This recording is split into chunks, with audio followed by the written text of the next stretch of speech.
Powell, reporter with City and State. Joining me today on today's edition of Last Look is New York City Public Advocate candidate Tish James. Thank you for joining us today. Thank you for having me.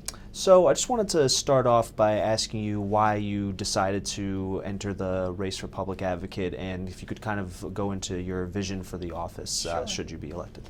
So, I've been in public service for a long time. I'm a former public defender. I've represented a countless number of children in the criminal justice system and victims of domestic violence, a former assistant attorney general, where I brought the first case, joining with the Civil Rights Bureau against NYPD for abuses related to stop and frisk practices, and brought the first predatory lending case against Delta Funding.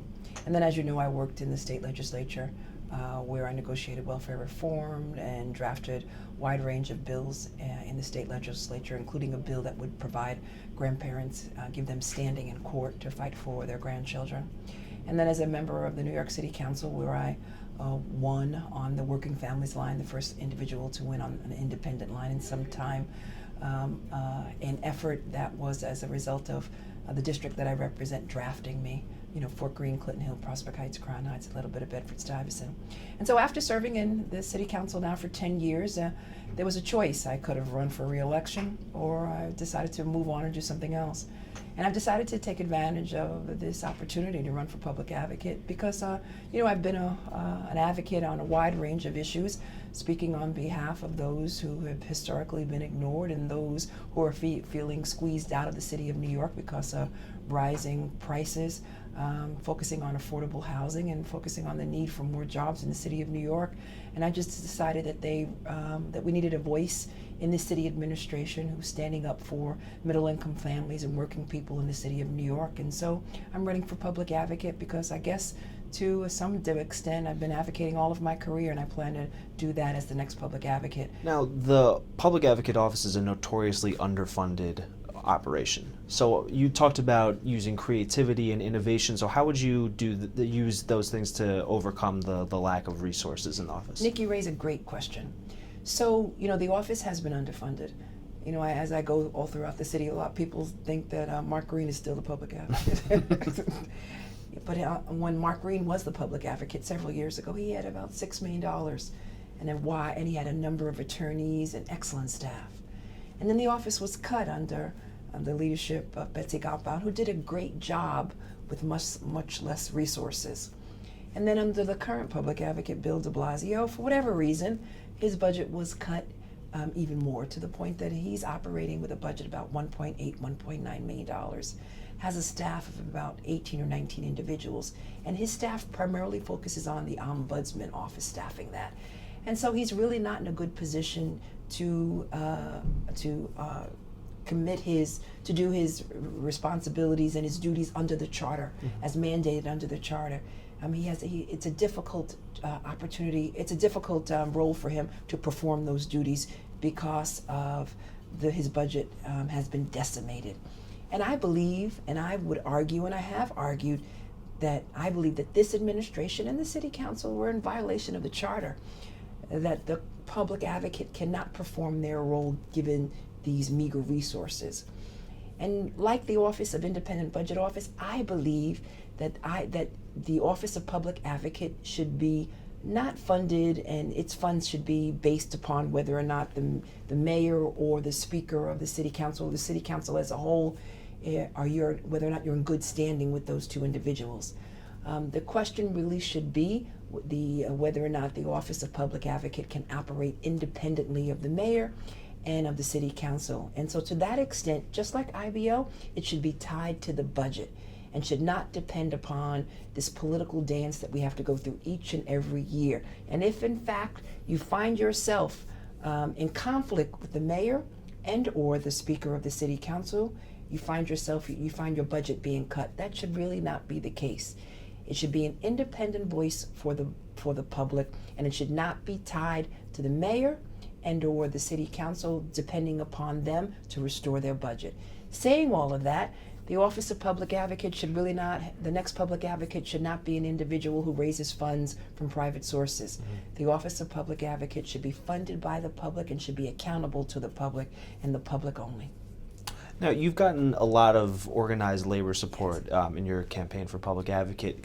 How would you, I mean, obviously there's the issue of the outstanding municipal union contracts Yes. that the next administration would have to deal with. How do you see that shaking out in the next few months? So, about 6 or 7 months ago, I argued that we should set aside a pool of resources in this budget, our rainy day fund, for the purposes of negotiating their contract in the next administration. Unfortunately, we did not do that, but I believe we should have set aside funds for that purpose. And obviously, the next mayor of the city of New York is going to have to negotiate with municipal labor unions in the city of New York. And and I am of the opinion that we should not criminalize or blame municipal unions in the city of New York. They're working people and they make our city run. And obviously, they're entitled to a raise, and they're entitled to a new contract. And they should be respected for the hard work that they do each and every day. And so I have been a voice on behalf of working people in the city of New York. I've been a critic of this administration, particularly as it relates to his policies of outsourcing. I've been critical of his administration with respect to all of these private contracts, which have resulted in a significant number of labor unions and municipal workers being laid off. I uncovered the City Times scandal as chair of contracts, where we recovered a $700 million boondoggle under this administration. This administration, who had indicated to me that in fact the City Time was something that we should not focus on or not be worried about. I held 3 hearings, reported City Time scandal to the Department of Investigation as well as to the Controller's Office. We recovered $500 million to restore firehouses, child care centers, and other municipal resources, restore police services in the city of New York. $500 million, and that was just the tip of the iceberg. There were other contracts that I wanted to investigate. But for some reason, my chair as chair of contracts, I found myself being transferred to another committee. But nonetheless, there are other contracts that we really need to investigate going forward, saving money for taxpayers, and at the same time respecting the labor movement, respecting members of the Municipal Labor Council, respecting employees, respecting that the work that they do, because they are, and making sure that they have a contract and they receive the raises that they so justly deserve. You recently, and several other politicians, undertook the minimum wage challenge, Yes. living under the minimum wage for, I believe, 1 week. Yes. Can you explain why you decided to take that challenge, and how did it go? So I recognize that individuals in the city of New York are struggling, having a hard time making ends meet, and I wanted to get a sense of what it was like to live on minimum wage. I can tell you that I'm single and I have no children, and after, I believe, the 3rd day, I went through my entire budget, and it was difficult. Gas, lunch, dinner, breakfast, the subway, just the expenses on their own. I needed to go to the pharmacy, and I had a co-payment. I had to pay $10. I took that out of my budget. I had an eye infection. All of that by Wednesday, I busted my budget, and I don't know how individuals, particularly individuals with children, live on $7.25. It was really incredibly difficult. I survived on noodles, cup of noodles. I ate a lot of raviolis in a can, and a lot of leftovers. And I did a lot of cooking. And after Wednesday, I was at almost $100. And so that's why yesterday I stood with the workers at fast food restaurants and chanted that we can survive on $7.25. I experienced it, and I think that we can do better in the city of New York. I know that we are anticipating an increase in minimum wage at the end of 2013, but clearly the private sector, particularly fast food workers, we need to raise their minimum wage, and we need to raise it immediately as soon as possible, because the owners of McDonald's and Burger King and Kentucky Fried Chicken are making millions, if not billions, off of these workers, and it's just really unacceptable.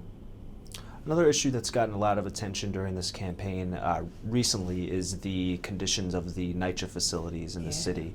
How would you use the Office of Public Advocate to improve the condition of residents living in public housing? So if we're successful in getting the budget restored, and I'm confident that we will, I want to leverage the Office of Public Advocate to assist primarily tenant organizations and provide them with technical assistance and some legal assistance in reviewing particularly the infill program, where they want to build some housing in parking lots or in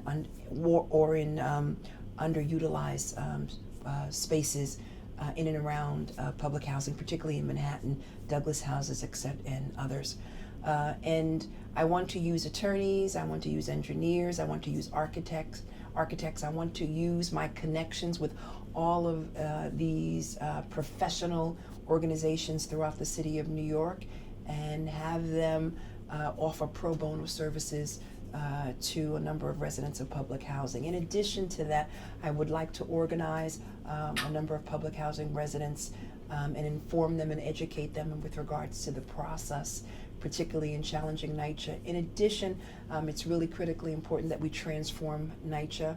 I know that the state unfortunately has not provided resources to NYCHA. The city, we stepped up, but obviously we're only one level of government. The federal government has abandoned New York City public housing.